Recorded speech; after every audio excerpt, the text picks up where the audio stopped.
Ini untuk kemanusiaan. Jadi kita akan mengumumkan semua tidak melanggar ini. Sudah, saya sudah dengar. Kami minta perwakilan relawan masuk. Silakan masuk. Ini saya mengusulkan anggaran dasar bilang begitu. Boleh.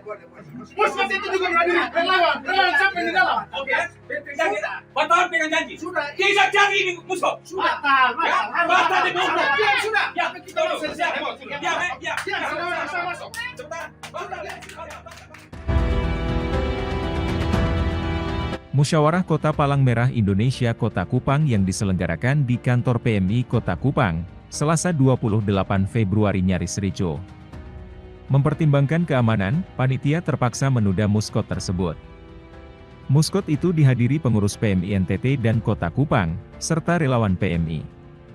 Berdasarkan pantauan Times, sebelum memulai muskot, kondisi berlangsung stabil dan kondusif. Namun, sayangnya ketika muskot akan dimulai, panitia menutup pintu ruangan dari dalam.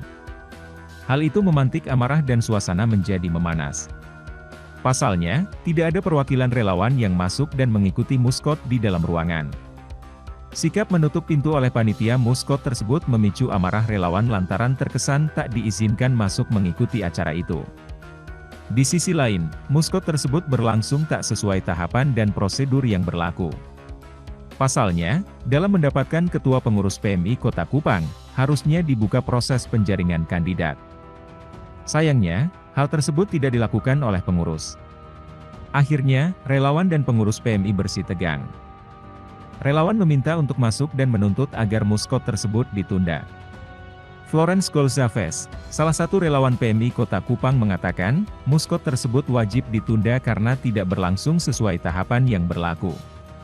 Manusia itu tidak ada tahapan di dalam anggaran dasar itu dilanggar. Contoh penjaringan begitu.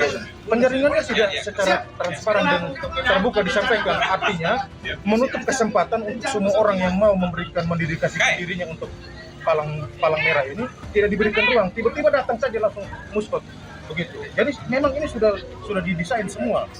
Ini memang sudah didesain, tiba-tiba muskot ini terselenggara, dan orang yang paling bertanggung jawab untuk persoalan ini adalah kepala markas. Menurutnya, relawan merupakan ujung tombak PMI, namun tidak diperhatikan secara baik oleh PMI. Apalagi, tidak ada satupun pihak relawan yang tidak diizinkan mengikuti muskot itu. Ketua Bidang Organisasi PMI Provinsi NTT, Alfridus Briaseran yang saat itu memimpin muskot mengatakan, muskot tersebut ditunda hingga waktu yang belum ditentukan. Sebagaimana tadi saya sampaikan bahwa masih ada miskomunikasi tentang pelaksanaan ini, sehingga untuk bijaknya supaya semua bisa berjalan dengan baik, saran dari Bapak Ketua PMI Provinsi supaya ini ditunda. Menurut Alfridus, hal itu lantaran ada miskomunikasi tentang pelaksanaan muskot tersebut, sehingga sebaiknya harus ditunda. Di sisi lain, permintaan relawan untuk mencopot pengurus pun harus sesuai mekanisme dan ketentuan. Itu kita kembali kepada mekanisme. Semua kita sesuai ketentuan. Ada ketentuan yang mengatur.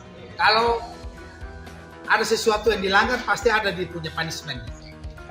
Terkait informasi yang kami dengar bahwa tidak ada dibuka penjaringan untuk yang proses pemilihan hari ini, apa bagian dari? Bukan masalah, tapi ini karena ada miscommunication saja, sehingga karena juga belau-belau orang ini lagi sibuk dan tidak ada di tempat, sehingga ini ditunda. Nanti kalau sudah ada baru kita dengar lagi berita. Tapi mekanisme yang normatifnya seharusnya seperti apa, Bapak? Ya mekanisme kalau sesuai dengan anggaran dasar rumah tangga kan ada penjaringan, proses penjaringan itu ada penjaringannya. Jadi apakah dalam pemilihan ke depan akan dilakukan? Ya semua harus sesuai ketentuan, tidak boleh melanggar. Ini kita negara hukum, semua harus sesuai ketentuan. Sementara itu, salah satu figur yang siap maju memimpin PMI Kota Kupang, Dr. Christian Widodo mengatakan, penundaan oleh PMI provinsi tersebut sudah tepat. Pasalnya, dalam sebuah musyawarah seharusnya berlandaskan pada AD dan ART organisasi.